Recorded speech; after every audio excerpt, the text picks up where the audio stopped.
Virginie Efira aurait aimé vivre dans un univers où toutes les formes de corps sont acceptées. Nous l'aimerions tout. Hélas, en apprenant qu'elle apparaîtrait nue dans le film Benedetta, la comédienne a dû s'imposer une hygiène de vie très stricte. Les comédiennes le savent.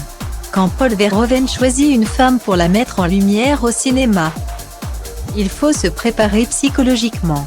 Virginie Efira, qui succède à Sharon Stone dans Basic Instinct ou Isabelle Huppert dans Elle, n'a évidemment pas échappé à la règle, d'autant qu'elle se dit extrêmement pudique dans les colonnes du magazine Paris Match. Mais le mental, ce n'est pas tout.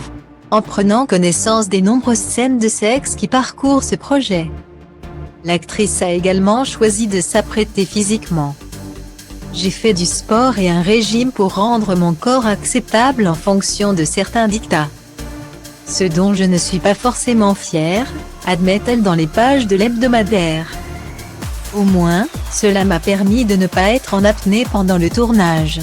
Virginie Efira est sublime du matin au soir. Mais sans doute a-t-elle préféré prendre ses précautions.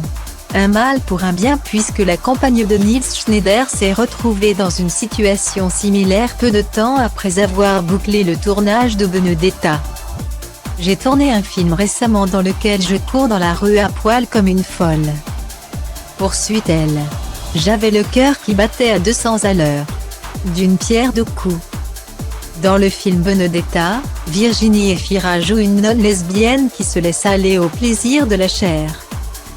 Une histoire adaptée du livre de Judith C. Brown, lui-même inspiré de l'histoire de Benedetta Carlini.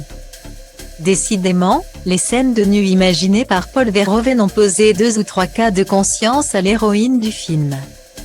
Bien qu'elle ait accepté le contrat avec toutes ses clauses, elle n'a pu s'empêcher de penser à la réaction de sa jeune fille Ali. Issue de sa précédente relation avec le réalisateur Mabrouk El-Mekri. Cela me chagrinerait qu'on l'embête à cause de mes films. Mais je ne peux pas accepter que des rôles accessibles à un enfant de 8 ans, expliquait-elle. Déjà, aux journalistes de Madame Figaro. Et puis je n'adhère pas à l'idée d'une maternité sacrificielle. Réductrice.